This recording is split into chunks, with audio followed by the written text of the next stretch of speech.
Hey historians, it is Tuesday, November 3rd. This is your virtual video, and as you can see, I am at a polling place here in Chesapeake. It's at a church in Chesapeake. Many polling places are at churches, at schools, at libraries. As you can see, there's signs out here for all the various people running for office, and also for the one ballot measure that we have that's about gerrymandering here in Virginia. So I'm going to turn around here if I can. Oh, it's not letting me turn around here. Well, we'll just do this, okay? Hopefully that will work out and you can see me fine. So I'm here at a polling place because what I want to talk about today is the history of elections in America.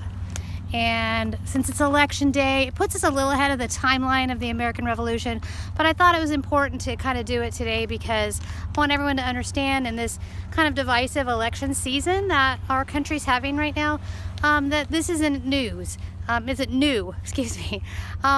America has long battled at its election time. Sometimes it's more positive, sometimes it's more negative. But what we're going through right now is what America's gone through many times in over 200 years.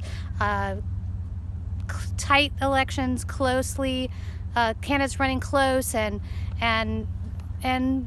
not necessarily friendly in their approach to one another, to the supporters of the other candidate. So this is history that we're going to talk about, but it's a lot like it is today. And you know, they say history repeats itself. Well, this is a fact. So I just first want to talk about, in America, we are all about balance. And balance often means a push and pull. It means to go back and forth, to have checks and balances. And so one of those important checks and balances, the idea of federalism versus states' rights. Okay, so our country has a federal government. Federal means central. It means a government for all the people in the country, whereas state governments are focused more on the citizens of their state. And our founding fathers wanted to balance those two things together. And so federalism is this idea of having a central government, government over the entire country, which was a little uncertain back at the beginning, in the early days, but eventually with the constitutional conventions, it is what they came up with. It was basically the brainchild of James Madison and Alexander Hamilton.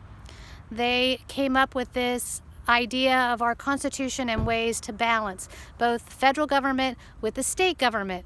So one of those ways is that all of our elections take place within the state, under the auspices of the state's guidelines. Not every state has the exact same guidelines that another state might have for voting. Some states might have a longer period of early voting. Some states might allow you to drop off your ballot instead of at a drop box. Some say no, you must come to the polling place on the day of the election. You can't do absentee balloting, but it's not up to the federal government to decide how elections are run in states. The other thing I really want to talk about is the Electoral College, because you're probably going to hear a lot about the Electoral College if you're paying any attention to the news and the election that's happening, because ultimately it is the Electoral College that decides who our president actually is. When we cast our ballots on election day, technically we're not voting for the candidates themselves. We're casting a ballot for the electors that will then cast a ballot for our preferred candidate. Okay, that was a little confusing, but it's all part of the Electoral College. One of the things you need to know is that college, in this term, Electoral College, is not like a school kind of college, like a university or something. It's actually a meeting. It's an 18th century word that means a meeting. And so I want you to think, when you hear Electoral College, I want you to think electoral meeting. Okay, the electors are going to meet together to make a decision. All right, and so they're chosen by their parties. We have almost always, from the very beginning, had a two-party system in this country. A lot of the founders didn't think we should have parties and we shouldn't have a party system, and yet, no matter their objections, it always falls out that we've always had two parties. Not always the same two we have now, but always two. It just seems to be the way our system ends up working kind of by default. And so they're chosen by their parties. Sometimes there are people that are active in the campaigns for each party, or they're really close to people in the campaign, or sometimes they're active in state government on behalf of one of the parties. And in all but 2 of the states, the winner of the popular vote gets all of the state's electoral college votes. So it's kind of a winner-take-all situation in all of the states. No matter how big or small the victory might be in the popular vote, it's winner-take-all in the electoral college.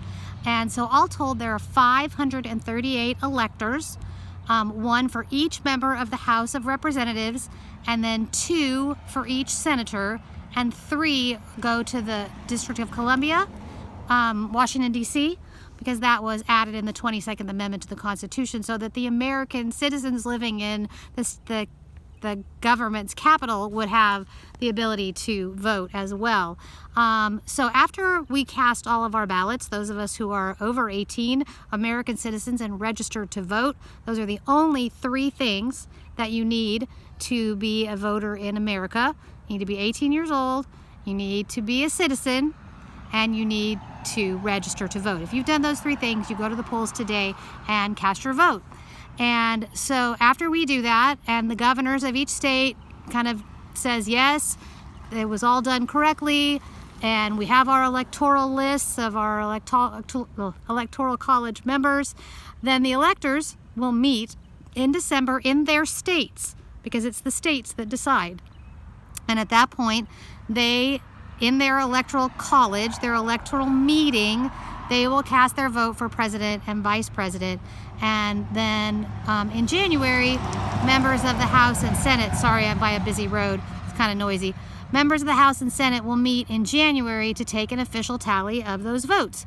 And why do we do it this way? Why do we have this electoral college? Well, that's where the history comes in. It was a compromise solution dating back to the origins of the country when they were figuring out the Constitution and how would people be elected. That has to do with the fact that they didn't want the big cities, the urban centers, to dominate elections to the detriment of the rural areas, to the less populated areas. They wanted everybody to have equal representation. And so, because the number of electors matches the number of representatives, that means the most popular states have an edge because they have greater representation. So that's why we also have 1 elector per senator, so that each state has 2. Every state in the nation has at least 2, and then 1 more. So tiny states that have small populations have at least 3 electors, and that includes the city or the district of Washington, D.C. They have 3. And that gives them a boost where their population might say they would only have 1. They get a boost from having that added on, and that all is laid out in the 12th Amendment of the Constitution. And so who is the benefit of this? Well, in the 2 most recent elections where candidates lost the popular vote, the direct vote, but won the election anyway, they benefit. And in recent history, it was George W. Bush in 2000 and Donald Trump in 2016. And it only happened twice before that. It's only happened 4 times in the over 200-year history of elections in America. It's very rare. It just happens to happen twice in our modern times, so it seems like a lot.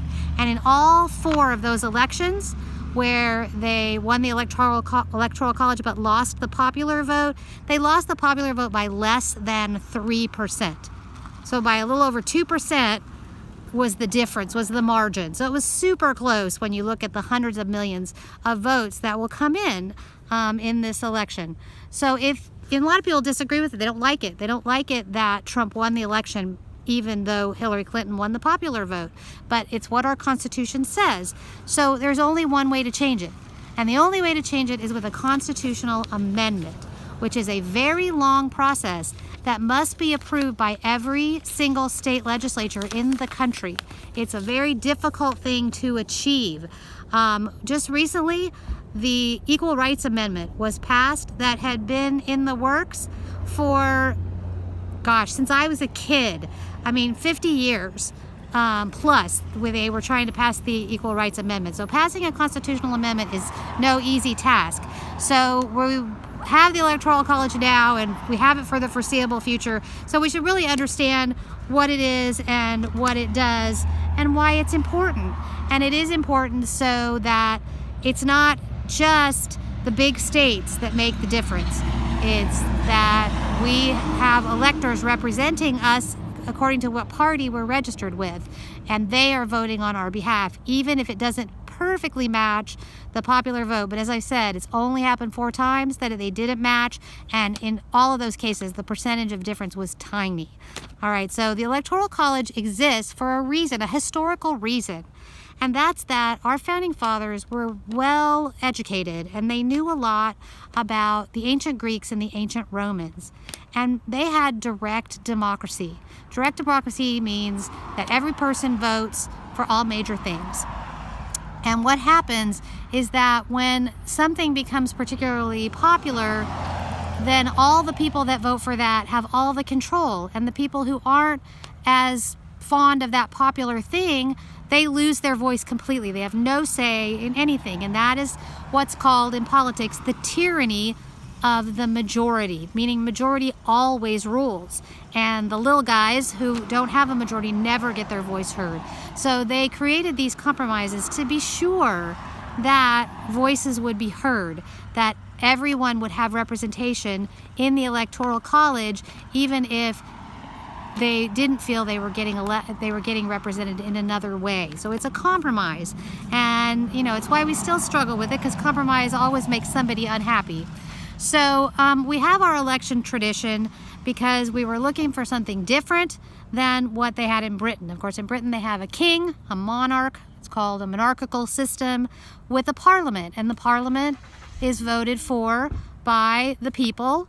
2 houses of parliament, the Lords and the Commons, and just like we have a Senate and a House of Representatives. And so the first president there was no issue with Electoral College or anything, because it was George Washington, and he was elected unanimously. As you can tell, I'm standing outside the parking lot, and somebody is sitting here with their radio on really loud. Okay, sorry about that. But George Washington was unopposed. He got all of the electoral votes, and so he became president without any problems. The next election, he would win again. The only issue at that point was both presidents and vice presidents were elected together.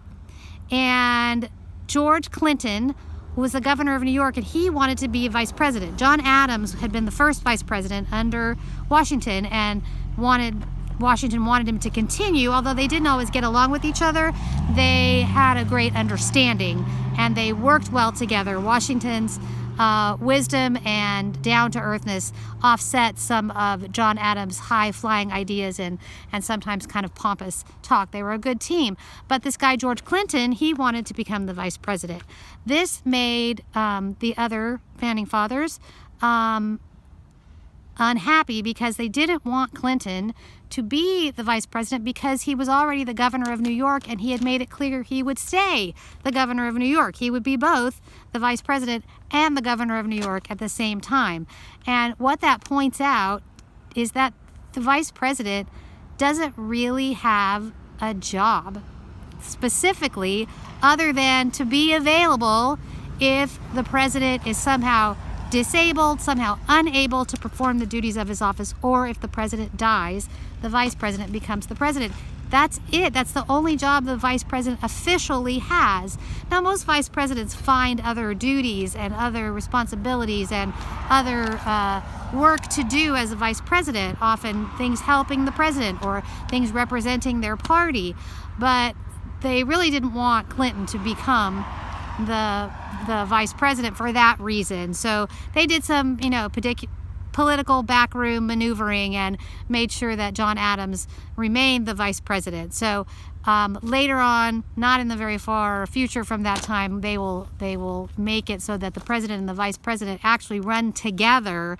When you vote for the president, you're voting for his vice president, not 2 separate people who may not even get along politically, trying to run the country side by side when they might be opponents. So vice presidents and presidents now are almost always allies who work together and the same party, usually with a similar philosophy. So that's our video for today.